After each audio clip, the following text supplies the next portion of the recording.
अगर आगे चलें तो शायद कभी न थकने वाले सूर्य के सहस्र नाम सुनते सुनते आप थक जाएंगे।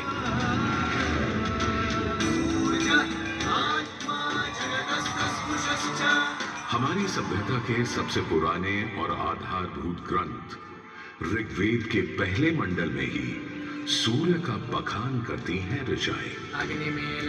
और सूर्य से मिली अग्नि से ही शुरू होती है ऋग्वेद की पहली ऋचा अग्नि, जो सूर्य के प्रकाश और ऊष्मा में थी।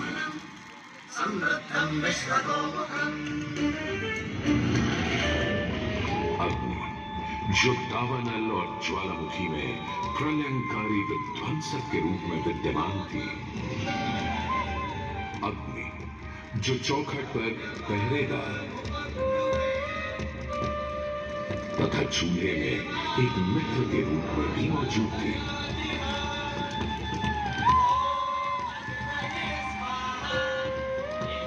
तभी तो भारत ही नहीं, पुरातन मिस्र में रा, दक्षिण अमेरिका में इंटी, अफ्रीका में लीजा, फारस में अगी, चीन में झुरा, जापान में कागुत्सूची और कोजन, तुर्की में अलाज, यूनान में हेफेस्टोस हेलिकोस और रोमनों में वाल्कैन और फीबस जैसे पौराणिक अग्नि स्वरूप देवों की कल्पना विद्यमान है।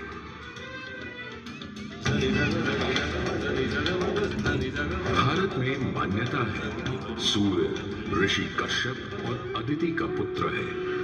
कहते हैं जब सूर्य की शादी विश्वकर्मा की पुत्री संजना से हुई तो संजना उसकी चमक से इतनी परेशान हो गई कि पिता विश्वकर्मा को छाया का निर्माण करना पड़ा।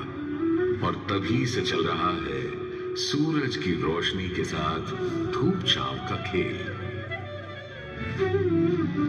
उन्होंने सूर्य के कुछ टुकड़े काटकर उसी से गढ़ दिए थे भगवान विष्णु का चक्र, शिव का त्रिशूल, कुबेर की गदा और कार्तिकेय का भाला। किंतु इतना होने के बाद भी सूर्य बिना रुके अपने 7 श्वेत अश्वों के रथ पर आरूढ़ आकाश की परिक्रमा करता ही रहता है, करता ही रहता है। असल में हमारे मानव बनते और 2 पैरों पर खड़े होते ही हम समझ गए थे सूर्य का प्रचंड प्रताप और प्रकाश, उसकी जीवनदायिनी शक्ति। हर पल बदलते संसार में, हर रात घटते बढ़ते चांद वाले आकाश में केवल एक सूर्य ही है जो हर रोज सही समय पर उदय होकर हमारी दुनिया को जगमग, जागृत और जीवित कर देता है और हमें एक अवश्यंभावी स्थायित्व का आभास देता है।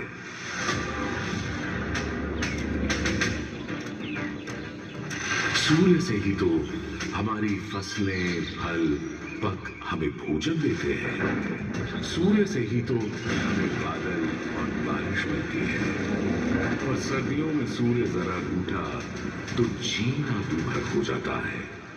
पेड़ों के पत्ते झड़ जाते हैं, वन्य जीवन गुप्त होकर लुप्त हो जाता है और पूरी दुनिया बेरंग सफेद हो जाती है।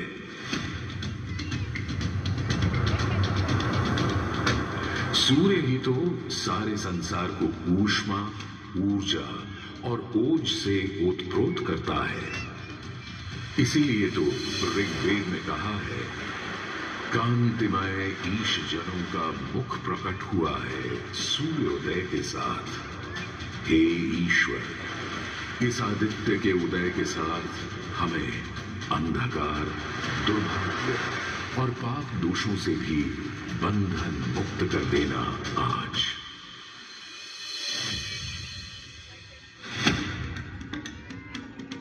और अगर ग्रहण के समय सूर्य कुछ क्षणों को लुप्त हो जाए तो सारे संसार में हाहाकार मच जाता है।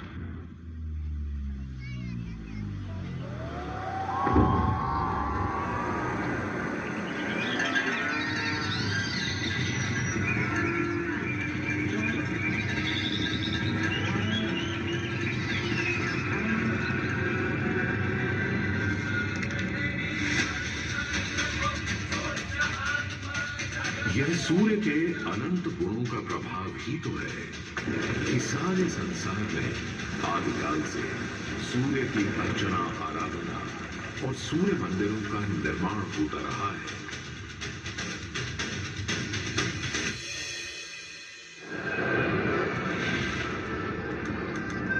दक्षिण अमेरिका के इंका काल के सूर्य उपासना स्तूप, मिस्र के रामसेस मंदिर परिसर में स्थित सूर्य मंदिर, रोम और यूनान, चीन और जापान, मेसोपोटामिया और ईरान के सूर्य मंदिर और भी दुनिया भर में न जाने कितनी सभ्यताओं ने अपनी अपनी तरह की सूर्य उपासना और मंदिर परिसर देखे हैं।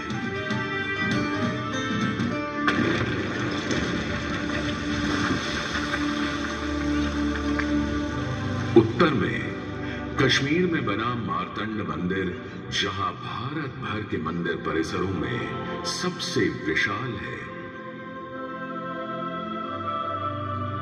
तो पूर्व में ओडिशा का कोणार्क मंदिर सबसे वैभवशाली, पूर्वोत्तर में असम और मणिपुर के सुंदर सूर्य मंदिर देखते बनते हैं, तो दक्षिण में तमिलनाडु, केरल, कर्नाटक आदि के सूर्य मंडप अपनी अलग छटा रखते हैं। उधर उत्तराखंड, उत्तर प्रदेश, बिहार, मध्य प्रदेश, हरियाणा और हिमाचल में भी सूर्य मंदिरों की हार माला सी बनी है।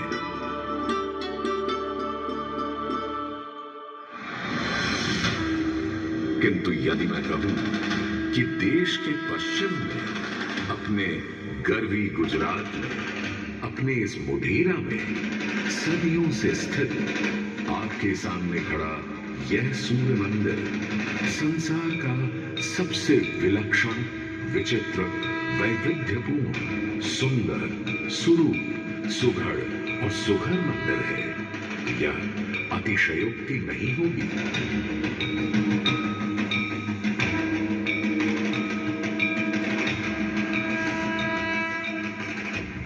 11वीं सदी में चालुक्य घराने के सूर्यवंशी सोलंकी सम्राट भीमदेव प्रथम ने तो यहां एक चमत्कार ही कर दिखाया। सम्राट भीमदेव प्रथम एक बड़े वीर और प्रतापी राजा थे।